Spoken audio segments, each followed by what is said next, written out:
Today I rise in support of S-238, the Eric Williams Correctional Officer Protection Act of 2015. Eric Williams was born on August 24, 1978 in Wilkes-Barre, Pennsylvania.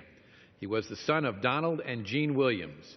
Eric spent most of his life in Nanticoke, Pennsylvania, where he attended the Nanticoke Public Schools and graduated from Greater Nanticoke Area High School in 1996.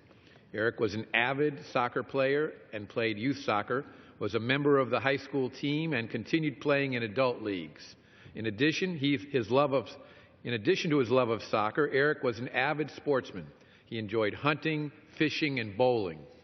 Eric graduated with a criminal justice degree from King's College in Wilkes-Barre, Pennsylvania, and was a graduate of Lackawanna College's police program. Eric went on to become a security specialist and then a police officer with Jefferson Township, Pennsylvania.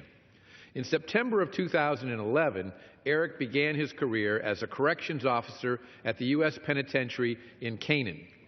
In his spare time, he volunteered by visiting jails, talking to inmates about health and spiritual issues.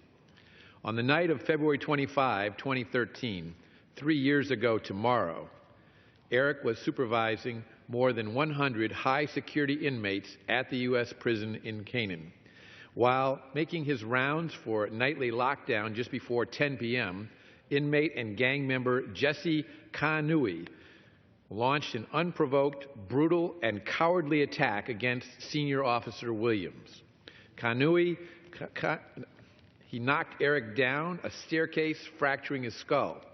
He proceeded to stab Eric more than 200 times with a homemade shank. When authorities found Eric's body, he had only a set of keys, a pair of handcuffs, and a handheld radio on him, clearly not enough to defend himself against such a brutal attack. Eric was 34 years old when he was murdered.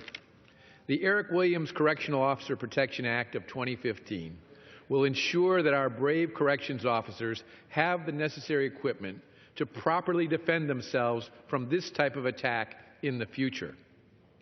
S-238 requires the Director of the Bureau of Prisons to issue pepper spray to any Bureau of Prisons officer or employee who may have to respond to an emergency situation to reduce acts of violence committed by prisoners. This is a much-needed piece of legislation to ensure the safety and security of Bureau of Prison employees, as well as the inmates in their facilities. This bill passed the Senate 2 months ago, and if passed today, will be presented to the President. I want to particularly thank Congressman Marino, who represents the district where Eric lived and who has been a staunch advocate for making pepper spray available to Bureau of Prison employees. I urge my colleagues to join me in supporting this important piece of legislation, and I reserve the balance of my time.